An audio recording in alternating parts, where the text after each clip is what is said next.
السلام علیکم۔ حزیم on line Urdu academy میں کافی عرصے بعد ایک بار پھر سے آپ سب کو خوش آمدید کہا جاتا ہے۔ آج ہم نے جس ٹاپک پر بات کرنی ہے وہ ہے رسالہ معراج العاشقین۔ قدیم اردو ادب جو کہ دکنی ادب پر مشتمل ہے، وہاں پر ابتدا میں ایک رسالہ لکھا گیا جسے کہ اردو نثر کے ابتدائی تصنیف تسلیم کیا جاتا رہا کافی عرصے تک، لیکن اس کے بعد یہ معلوم ہوا کہ اردو کی جو تصنیف ہے ابتدائی وہ معراج العاشقین سے پہلے بھی لکھی جا چکی تھی۔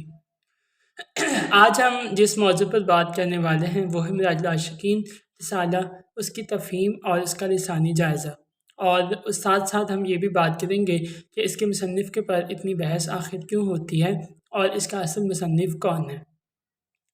آئیے سب سے پہلے معراج العاشقین رسالے کے موضوع کے بارے میں بات کرتے ہیں۔ ڈاکٹر رفیہ سلطان کے مطابق یہ تصوف کے نکات اور رموز پر مشتمل ہے۔ قرآن اور حدیث کی مدد سے اس رسالے کے ذریعے متصوفانہ مسلک سمجھانے کی کوشش کی گئی ہے۔ 5 تن یعنی 5 انہوں نے کہا کہ اللہ تعالیٰ کی ذات تک پہنچنے کے لیے 5 ستون ہیں، 5 راستے ہیں جن سے گزر کر ایک انسان جو ہے اللہ تعالیٰ کو پا لیتا ہے، اور اس میں جو اس کو انہوں نے 5 تن کا نام دیا ہے۔ پہلا واجب الوجود، دوسرا ممکن الوجود، تیسرا عارف الوجود، چوتھا ذکر جلی، ذکر خفی، ذکر سری، اور پھر 5ویں آخر میں وہ منزل آ جاتی ہے جب انسان کی ذات جو ہے وہ اللہ کے عرفان کو پا لیتی ہے۔ ان 5 تن کے ذریعے انسان زندگی کے معراج یعنی ذات واحد الوجود تک کس طرح رسائی حاصل کر سکتی ہے اس کو سمجھایا گیا ہے اس رسالے میں۔ عروج صوفیہ کی اصطلاح میں کمام وحدت تک پہنچنے سے مراد ہے۔ یہاں سالک یعنی جو اللہ تعالیٰ کی راہ میں سفر کر رہا ہے اس کو سالک کہتے ہیں۔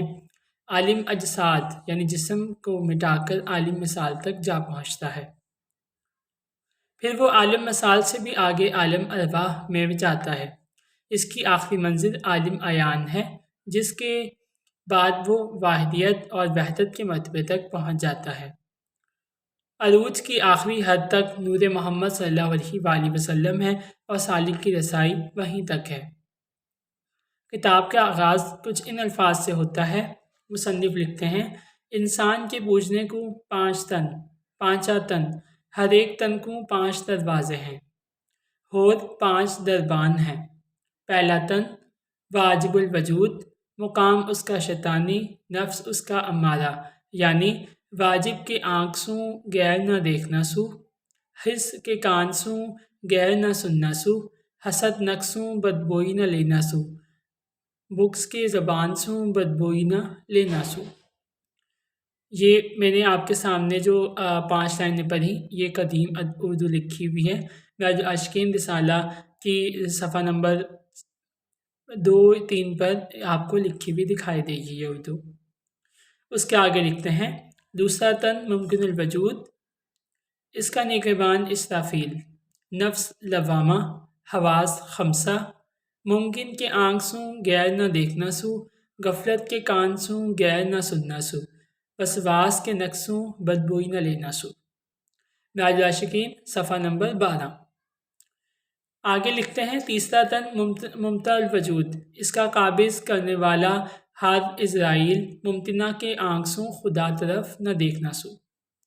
چوتھا تن عارف الوجود، اسے جبرائیل دینے ہارا، عارف کے آنکھ سوں جبرائیل کو دیکھنا، کانوں سوں جبرائیل کی باتیں سننا، ناک سوں جبرائیل کی بوئی لینا، زبان سوں جبرائیل کی باتیں بولنا۔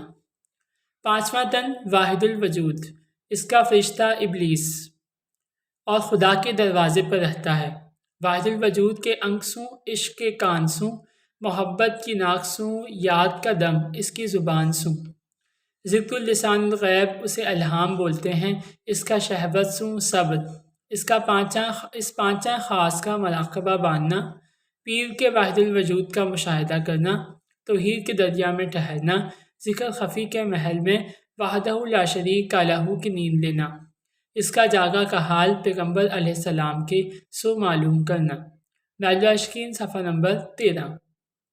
معراج العاشقین کا جو بنیادی نقطہ ہے وہ یہ ہے کہ حقیقت شریعت کا درج، تمثیل اور تفسیر حضرت محمد صلی اللہ علیہ وآلہ وسلم کی ذات ہے۔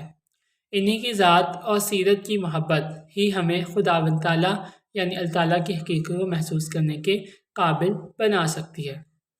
اب ہم معراج العاشقین کی لسانی جائزہ لیں گے، یعنی اس کی زبان پر بات کریں گے۔ معراج العاشقین کی زبان وہ ہے جو کہ دہلی میں اردو جب بن رہی تھی تو وہ زبان علاء الدین خلجی کی فوجوں کے ساتھ جو ہے وہ دکن کی سرزمین پہنچی تھی۔ علاء الدین خلجی تو 2 سال، علاء الدین خلجی پھر سلطان محمد تغلق پورا کا پورا دہلی شہر جو ہے لے کر وہ چلے گئے دکن، وہاں جا کر اپنا دارالحکومت آباد کر لیا۔ سلطان تغلق واپس آیا لیکن دکن میں جو لوگ ساتھ گئے تھے وہ واپس نہیں آ سکے۔ اس کے پہلے ترک امراء جو کہ دکن پر حکومت کرتے تھے، اب ان کی آنے والی نسل بھی خود کو دکنی ہی کہہ کر بلاتی تھی۔